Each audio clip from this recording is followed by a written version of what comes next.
Good afternoon, student. I am Bhuneshwari Sahu, assistant professor in Bharti college Durg. आज के हमारे इस वीडियो लेक्चर का सब्जेक्ट है BEE। ठीक है, इसमें हम लोग आज ट्रांसफार्मर के बारे में पढ़ेंगे। ट्रांसफार्मर के कंस्ट्रक्शन एंड फीचर्स के बारे में पढ़े थे। ठीक है, ट्रांसफार्मर क्या होता है इसके बारे में आप लोगों को मैंने पहले ही बताया था। क्या होता है ट्रांसफार्मर? ट्रांसफार्मर एक तरीके से हमारा क्या करता है, ट्रांसफॉर्म करता है इलेक्ट्रिकल एनर्जी को। ठीक है, the transformer is a probability one of the most useful electrical device ever invented, change the magnitude of voltage and current.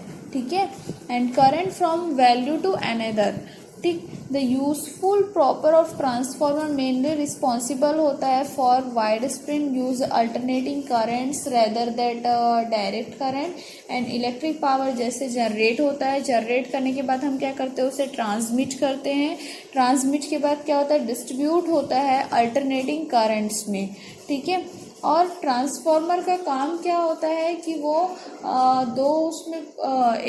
जब हमारा इलेक्ट्रिक करंट आता है, ठीक है, तो क्या होता है जैसे कि कंज्यूमर्स को जितनी नीड होती है उस नीड के अकॉर्डिंग क्या होता है कि अगर हमको हाई पावर सप्लाई की नीड है तो हम वहाँ पे क्या करेंगे, ट्रांसफार्मर क्या करेगा, स्टेप अप करके हमको क्या करेगा, पावर को हमारे तक पहुंचाने की कोशिश करेगा। एंड अगर मेन जो जनरेटिंग स्टेशन है, जहाँ से मेन जो आपका सब स्टेशन है, अगर वहाँ से पावर आपका आ रहा है तो अगर आपको वहाँ पे क्या है, नीड आपको बहुत कम है तो वहाँ पे वो क्या करेगा, स्टेप डाउन जो रहेगा ट्रांसफार्मर, वो क्या करेगा, वोल्टेज को कम करके हमारे तक प्रोवाइड करने की कोशिश करेगा। ठीक है, और इसमें क्या होता है, मेन एडवांटेजेस क्या होता है, alternating current over the direct current is that of alternating current easily transmissible होता है low voltage to high voltage and high voltage to low voltages. ठीक है, ट्रांसफॉर्मेशन का मतलब ट्रांसफार्मर का मतलब क्या होता है, वो ट्रांसफर करता है, किस चीज को ट्रांसफर करता है, one form to another form, electric voltage and currents. Okay, उसके बाद ट्रांसफार्मर हमेशा वर्क करता है principle of mutual inductance, that is called electrical energy, है ना। इलेक्ट्रिकल एनर्जी आपका one circuit to another circuit, no electric connection between two circuits, thus we can define transformer as a below. ठीक, जैसे कि मैं आप लोगों को एक डायग्राम बना के दिखा रही हूँ।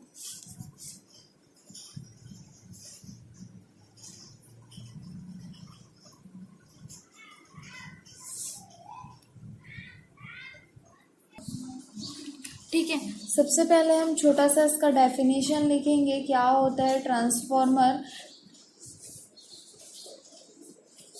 सबसे पहले पावर क्या होता है, पावर को हम जनरेट करते हैं। ठीक है, मैं यहाँ पे आप लोगों को एक छोटा सा डायग्राम बना के दिखा रही हूँ।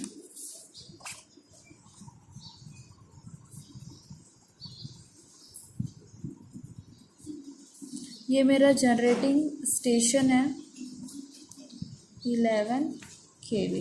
ठीक है, यहाँ से पावर क्या हो रहा है, हमारा जनरेट हो रहा है, और यहाँ पे हमने एक ट्रांसफार्मर लगा दिया है।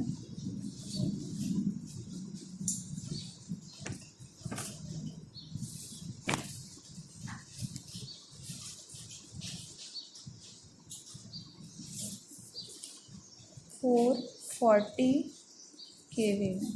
ठीक है, अब transmission over a long distance, अगर लॉन्ग डिस्टेंस हमको करना है तो कौन से किस में करते हैं, हम डीसी यूज़ करते हैं। ठीक है, डीसी ट्रांसमिशन लाइन यूज़ करते हैं, और अगर हमको शॉर्ट डिस्टेंस के लिए करना है तो एसी करते हैं। ठीक, क्यों डीसी में हम लोग करते हैं, क्योंकि जब हम किसी भी पावर को ट्रांसमिट करते हैं one form to another form, तो उस कंडीशन पे क्या होता है कि लॉसेस होते हैं बहुत सारे, तो उस लॉसेस को कम करने के लिए हम लोग क्या करते हैं, डीसी ट्रांसमिशन लाइन्स का यूज़ करते हैं लॉन्ग डिस्टेंस के लिए। ये हमारा जनरेटिंग स्टेशन है।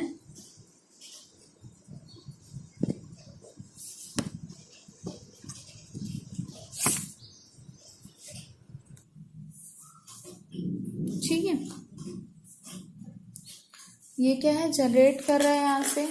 अब जनरेटिंग स्टेशन आपका कुछ भी हो सकता है। पावर कहाँ से जनरेट होता है, पावर प्लांट्स जो होते हैं, है ना, हाइड्रो इलेक्ट्रिक पावर प्लांट्स के थ्रू या विंड पावर प्लांट के थ्रू, जैसे भी वहाँ से वो जनरेट करेगा।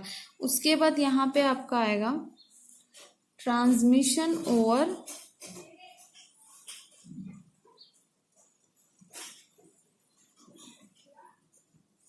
Over long distance.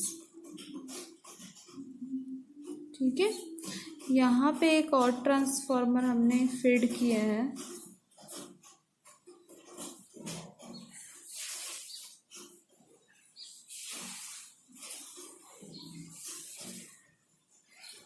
ठीक है, ये क्या हो गया, लेवल डिक्रीज कर रहा है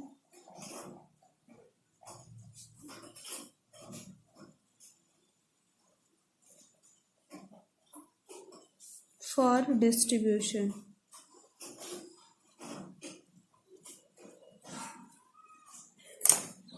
और 11 kV for distribution.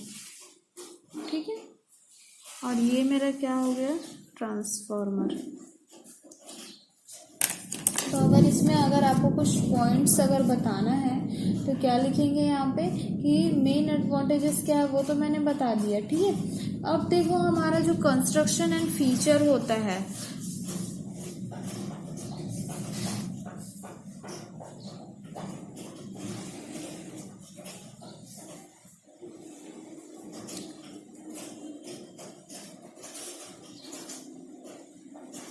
Of transformer. ठीक, बेसिकली कंस्ट्रक्शन फीचर जो रहता है दो टाइप्स के होता है। एक जो रहता है वो आपका होता है, फर्स्ट आपका होता है मैग्नेटिक कोर और सेकंड होता है वाइंडिंग्स और कॉइल।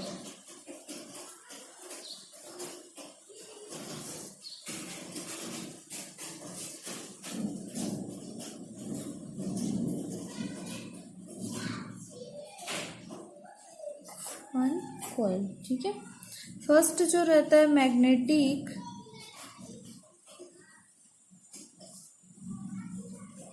कोर, इसमें क्या होता है, मैग्नेटिक कोर में क्या होता है, the core of transformer is either square या रेक्टेंगुलर साइज का होता है। ठीक है, जैसे कि एक डायग्राम के थ्रू मैं आप लोगों को बता रही हूँ।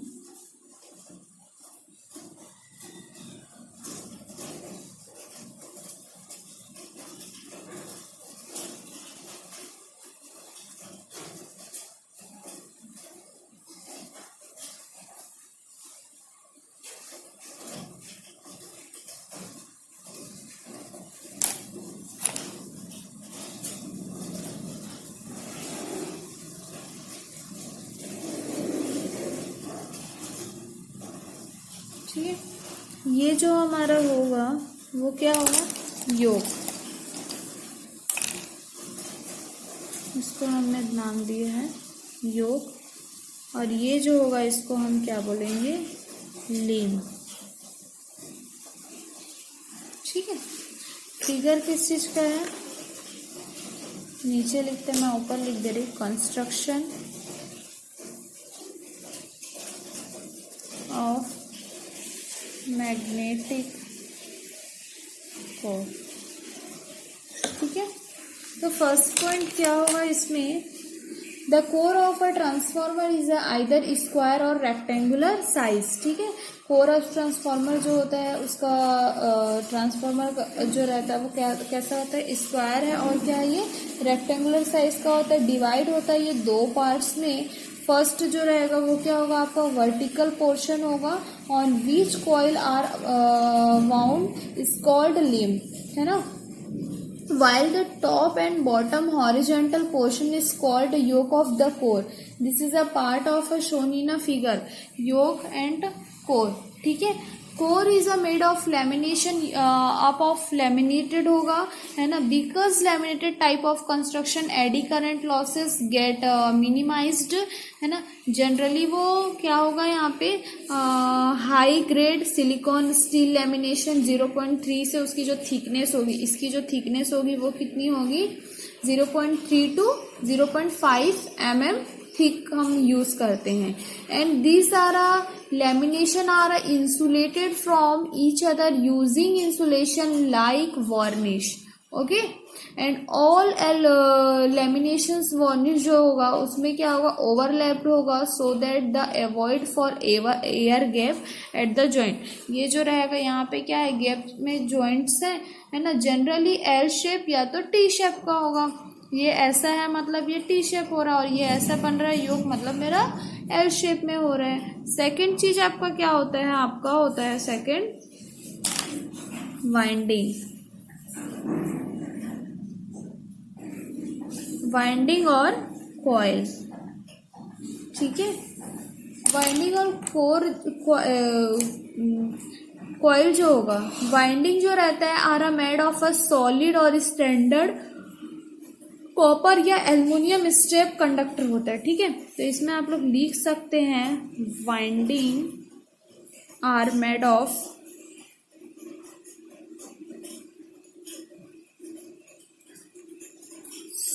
सॉलिड और standard copper aluminium strip conductor होता है, ठीक है। किस चीज़ का वो बना रहता है उस चीज़ को उसने बताया है, कंडक्टर होता है। और हमेशा ये क्या करता है, रिड्यूस करता है eddy current losses in the current. Several small wire or parallel straps are preferred to one large straps, ठीक है। With a large density in the winding less copper is required but the copper losses increase and efficiency the transformer. ये line बहुत important है। With a large density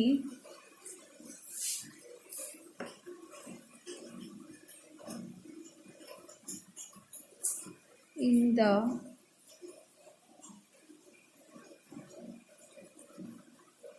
winding less copper is required but the copper losses increase and the efficiency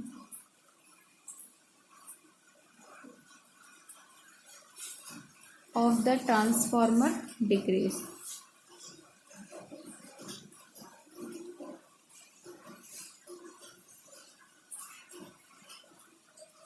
ठीक है, तो ये चीज़ होता है। तो आपको ये इतने सारी जो मैंने अभी फीचर्स में 2 पॉइंट्स बताए, ट्रांसफॉर्मर्स के बारे में बताया, ये आपको पता होना चाहिए, ठीक है ना। तो ये इतने ही इसमें नॉर्मल सा आपको पूछेगा ट्रांसफॉर्मर होता क्या है। ट्रांसफॉर्मर ट्रांसफॉर्म करता है one form to another form voltage या करंट को, ठीक है। 2 टाइप के ट्रांसफार्मर होता है, एक स्टेप अप ट्रांसफार्मर होता है और सेकंड आपका होता है स्टेप डाउन होता है। स्टेप अप वोल्टेज को अगर हाई करके दे रहा है, ठीक है, मतलब स्टेप अप मतलब क्या आ रहा है, low voltage to high voltage, तो स्टेप अप ट्रांसफार्मर हम यूज करेंगे। स्टेप डाउन बोलेगा तो हाई टू लो वोल्टेजेस वहाँ पे हम यूज करते हैं, ठीक है। तो अल्टरनेटिंग जो मेरा वोल्टेज रहता है हमेशा राइज्ड होता है, lowered as a per requirement different stage पे electrical network as a generation, transmission, distribution and utilization, ठीक है। This is a possible with static device called transformer, ठीक। तो आप लोगों को ये समझ में आया होगा। अगर इसमें कुछ डाउट होगा तो आप लोग मुझसे कंसर्न कर सकते हैं, ठीक है। तो नेक्स्ट हम लोग देखेंगे एफिशिएंसी के बारे में देखेंगे और ईएमएफ इक्वेशन क्या होता है ट्रांसफॉर्मर का, ठीक। ये जो 2 टॉपिक है उसको हम लोग नेक्स्ट वीडियो लेक्चर के थ्रू देखेंगे। आज की क्लास में हम सिर्फ इतना ही देख रहे हैं, इसको आप लोग अच्छे से रीड करेंगे। अगर इसमें किसी में भी डाउट आता है, मान लो मैंने 2 मैग्नेटिक कोर के बारे में बताया और वाइंडिंग और कॉइल्स के बारे में बताया, अगर ये आपको समझ में नहीं आता, योक का क्या काम है, लिंब का क्या काम है ना, तो ये अगर आपको समझ में नहीं आता तो आप हमसे पूछ सकते हैं, कंसर्न कर सकते हैं, ठीक है। आज की क्लास हम यहीं पे एंड करते हैं, नेक्स्ट क्लास में मिलते हैं। Thank you class, have a nice day.